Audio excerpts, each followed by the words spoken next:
Чек арадагы жаңжалдын кесепетинен аны жыйуу аракети боюнча коомдук талкуу өттү. Баткен облусунун чек ара аймактарында чыккан чыр учурунда жабыркаган жашоочулар менен бийлик өкүлдөрүнүн катышуусунда тегерек стол болуп өттү. Коомдук талкуу Баткен облусунун администрациясынын жана Интербилим эл аралык борбору Оштогу филиалы тарабынан Сорос Кыргызстан фондунун каржылык колдоосу менен уюштурулду. Коомдук талкуунун негизги максаты Баткен облусундагы жабыркаган чек ара аймактарынан, турак жайларынан жана үй чарбаларын калыбына келтирүү процесси тууралуу коомчулукка маалымат берүү жана компенсациялык сунуштарды иштеп чыгуу. Биз обул администрация кайта эле аялдар жыйылып аксай достук ояк болуп келебиз. Келсек баары эле президент силерге 100 000 акча бердик го, үйдүн чиге эмерек алгыла деп. Үйдүн чиге эмерек алыш үчүн ал мезгилде биздин үйүбүз бүт элегеде. Анан ушу строительдердин баардыгын биз өзүбүз бактык. 3 мал тамак кылып келдик. Өзүбүздүн үйүбүздө отун суубуз эчтеке жок. Бирөөлөрдүн үйдө жашайбыз. Ошол жерден тамакты бышырып, машина болсо машина, машина болсо такси менен алып келип ташып берип жаттык. Азырынча эч кандай акчалай жардам жок, азырынча бизге эч кандай акчалай жардам жок. Ошон үчүн биз суранып кетет элек, ушу тез аранын ичинде биз мамлекеттен эмес, биз өзүбүздүн үйүбүздүн ичинде тонолуп, күйүп, өрттөлүп жок болгон нерселердин тезирээк калыбына келтирип, ошонун жок дегенде акчасын берсе, өзүбүз тезирээк калыбына келтирип, кышта бала чакабыз менен жакшына жашайык деген үмүтүбүз бар.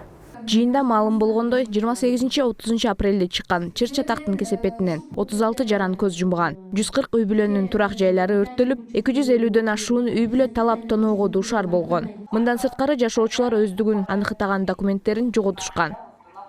Уюштуруучулар тарабынан жүргүзүлгөн сурамжылоого ылайык, жабыркаган тургундардын өрттөгөн турак жайларга жана талап тонолгон мүлккө болгон компенсация маселелери тынчсыздандырып келет. Анан ошо үйдүн ичинде күйүп кеткен, өрттөнүп кеткендер буюмдарыбызды компенсация төлөп берсе дейбиз. Анан ал жерден эми көптөр эле мына уруштан кийин кетип атат деген адамдар коркуп жашабайбыз деп. Кайра адамдарды алып калыш керек да, кызыктырыш үчүн. Ошо максат айылга элди көбөйтүш керек.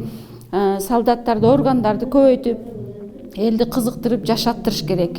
Талкууга жергиликтүү бийлик өкүлдөрү, Кыргыз Республикасынын акыйкатчысы, жергиликтүү өз алдынча башкаруу органдары жана эл аралык уюмдардын өкүлдөрү катышты. Коомдук талкуу жетиштүү турак жай, ар бир жарандын негизги укугу долбоорунун алкагында өттү. Долбоордун негизги максаты мыйзамдарды өркүндөтүү жана жарандык коомду жандандыруу аркылуу турак жайга болгон укуктарын коргоо. Азыркы сүйлөшүп аткан нерсе бул ошол элдерди, жарандарды үйгө киргизип койбойдубу, жаңы бийлик, жаңы курулган үйлөргө.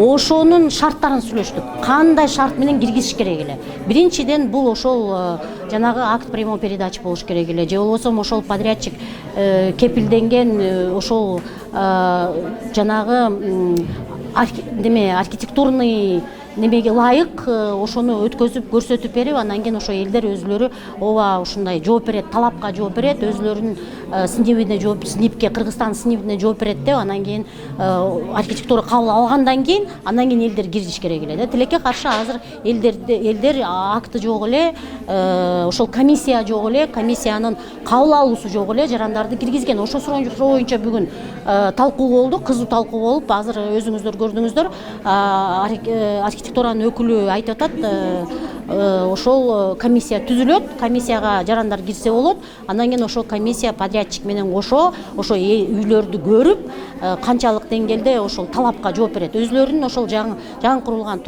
турецкий үйлөрдүн өзүлөрүнүн немеси бар экен, талаптары бар экен да, ошол жанагы бийиктиги боюнча, анан кийин жана вентиляция боюнча, азыр айтып атышпайбы, вентиляция начар коюлуп калган деп. Вентиляция боюнча, шумоизоляция боюнча, жылуулук боюнча ошо өзүнүн баштапкы талабына жооп береби, жооп бербейби, ошо комиссия чечим чыгарат. Барганда ошол үйүңүздү өрттөн сактап. Жасмина Сайдиманова, Тайырбек Исманалиев, Салам Медиа, Баткен. Электрический плиталардын түтүктөрүнүн аркасынан болгон болсо